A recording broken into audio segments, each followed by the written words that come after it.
Chapter 17, Pee-wee. Some days later, the members of the Woodlawn family were finishing breakfast.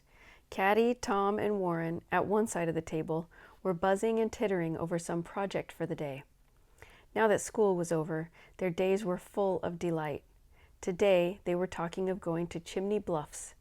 Father folded his napkin and pushed back his chair. "All play and no work," said Father, purposely misquoting the old adage, "makes Tom, Caddie, and Warren lazy children. Isn't that so?" He looked down the table at them and smiled. "Oh, no, Father," said Caddie.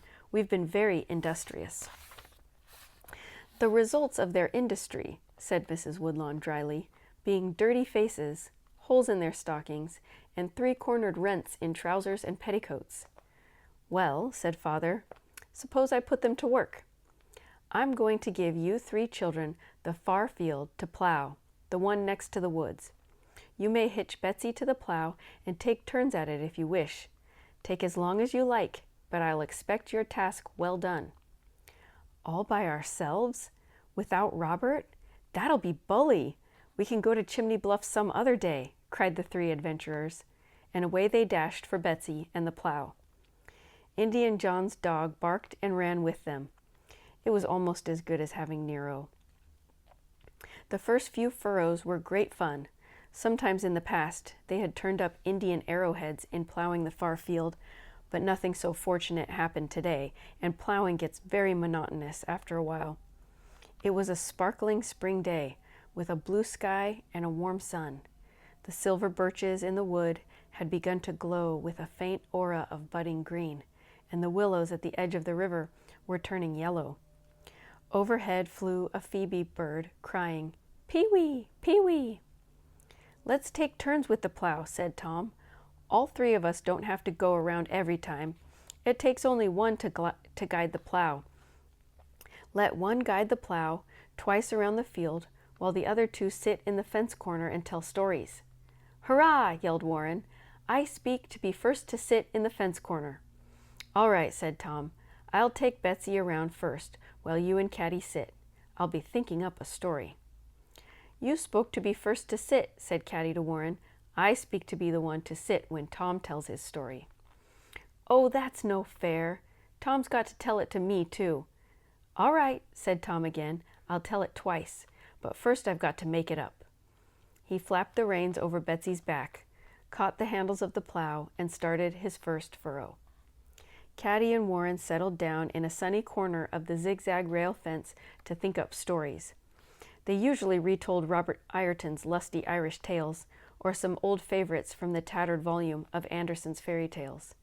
Sometimes they even told the stories which Mother read them from The Young Lady's Friend, or The Mother's Assistant, when they weren't too dull or moral.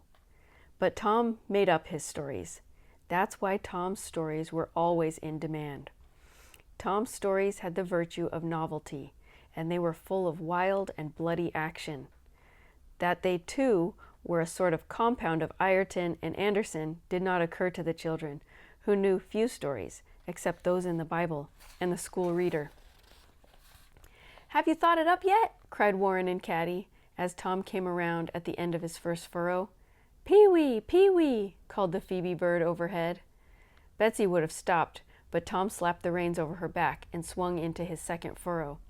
"Yep," he called back, "I'm getting it." Reluctantly, Warren took the plow when Tom came back from his second round.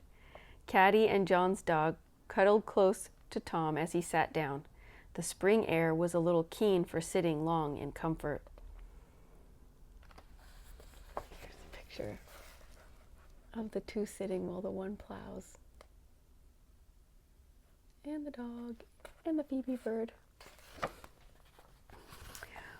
"Well, begin," said Caddie. Tom's eyes were bright with satisfaction over his story. "Well," he said, "once upon a time there was an old farmer named Pee-wee." "What a funny name for a farmer!" exclaimed Caddie. "Never you mind that," said Tom, a trifle impatient at being interrupted. "You'll know why his name had to be Pee-wee in a minute, if you'll listen." "Go on, then." "Well, once there was an old farmer named Pee-wee, and he had a farm beside a lake. And one day he was out plowing up his field when a little bird flew overhead calling, "Pee-wee, Pee-wee." Now, Old Man Pee-wee had a pretty bad temper, and he thought the little bird was just making fun of him. So what did he do but pick up a rock he had just plowed and heave it at the bird. "I'll teach you to make fun of Old Man Pee-wee," says he. The bird just flapped his wings and flew on, but the rock fell back and hit one of Pee-wee's oxen on the head, and it fell over dead. Well, Old Man Pee-wee was mighty mad, but he wouldn't ever let anything get him down. So he stopped plowing and skinned his ox and took the hide to town to see what he could get for it. Well, just as he was driving into town, he saw a second-hand store with a lot of old furniture sitting out in front. And there were some young people running about and playing I Spy. Just as Pee-wee drove up, he saw a very rich young man run and hide himself in a big empty churn and pull the cover shut after him. So Pee-wee got down off his wagon and took the ox hide in to the storekeeper. "What'll you give me for this hide?" says he to the storekeeper. "Why, nothing," says the storekeeper. "I haven't got money to spend on old ox hides." "I'll tell you what," says Pee-wee, "trade me that worthless old churn for my hide, and you'll be getting the best of the bargain." "All right," says the storekeeper, "if you'll carry it off." So Pee-wee left his hide and loaded the churn up onto his wagon. Now, when Pee-wee had got the churn a little ways out into the country, the rich young man began to pound on the side of it and yell, "Let me out! Let me out!" "How so?" says Pee-wee. "I bought this churn and everything in it. You belong to me." "I'm rich," says the young man. "I'll pay you anything, only let me out." So Pee-wee let the young man out, and the young man gave him a purse full of gold. When Pee-wee got home, he showed all his neighbors the purse full of gold, which he had got in exchange for the ox hide. As soon as they saw it, the neighbors all ran to kill their best oxen and take the hides to town. When they found they could get nothing for them, they were so mad at Pee-wee, they swore they'd never speak to him again. "Is that all?" asked Caddie eagerly, as Tom paused for breath. "Oh no," said Tom. "The best part's coming." Warren, going by on his first furrow, looked at them wistfully, but Tom motioned him on. "Well, sometime after that," continued Tom, "Pee-wee and his old wife were out hoeing potatoes, when the same bird flew over the potato patch and sang, 'Pee-wee, Pee-wee.' 'You'll try that again, will you?' yells Pee-wee, flying into a passion. 'I'll teach you!' And he threw his hoe at the bird. But the bird flew away, and the hoe came down and hit Pee-wee's wife over the head and killed her. "Oh dear," said Caddie. "Did you really mean it to kill her, Tom?" "That's all right," said Tom. "It's just a story." So then, when Pee-wee saw that his wife was dead, of course he felt very sorry, but he wouldn't ever let anything get him down. So he tied her sunbonnet on to shade her face and set her up on a seat with her back to the lake and facing the highway which ran along by the lake at that place. Then he set a basket of oranges on one side of her and a basket of lemons on the other side, and then he went and hid himself in the bushes nearby. Pretty soon along came a man driving a coach and 4 black horses. When the man saw Pee-wee's wife sitting beside the road, he stopped his horses and got down off the coach. Here's a picture of Tom and Caddie next to the fence. Tom telling the story, Caddie listening. "Say, old lady, how do you sell your oranges?" he asked. Pee-wee's wife didn't answer. "How do you sell your lemons?" No answer. The man thought she was deaf, and he began to shout as loud as he could. "Say, old lady, how do you sell your oranges? How do you sell your lemons?" Still no answer, and was he mad? Before he knew what he was doing, he reached out and gave her a punch, and the poor old woman fell over backward into the lake. Now Pee-wee came out of the bushes, and he says he, "You've drowned my poor old wife, you rascal! I'll have the law on you." "Oh, please, sir," says the driver of the coach, "don't do that. I didn't mean to drown her at all, at all. Here, I'll give you my coach and 4 black horses if you'll say nothing more about it." "Very well," says Pee-wee, "but see you don't go around pushing any more old women into lakes."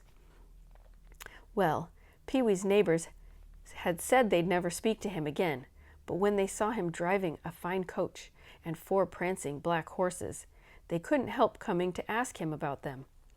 Pee-wee told them he'd accidentally killed his wife and how he'd set her up by the roadside, and the coachman had given him the coach and 4 in exchange for her.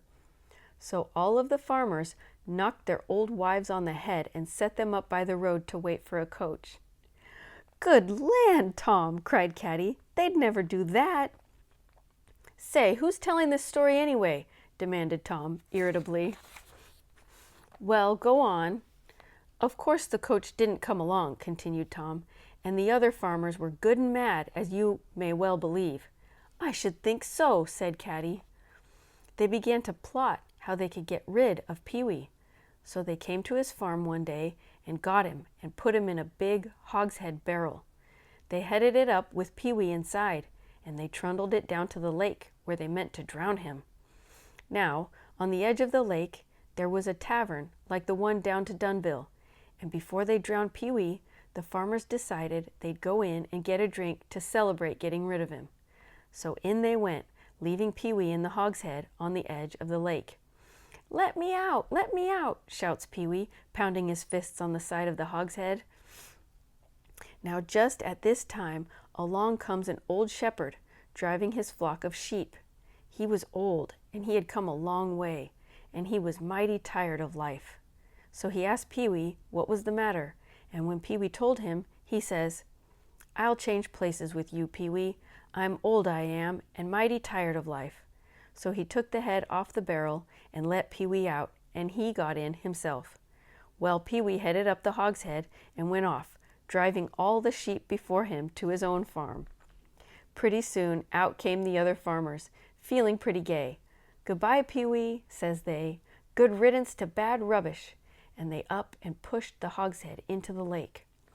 On their way home, they stopped by Pee-wee's farm to divide up his things among themselves, and there was old Pee-wee himself, with a fine new flock of sheep. "How come you're here, and where did you get those sheep?" asked the farmers.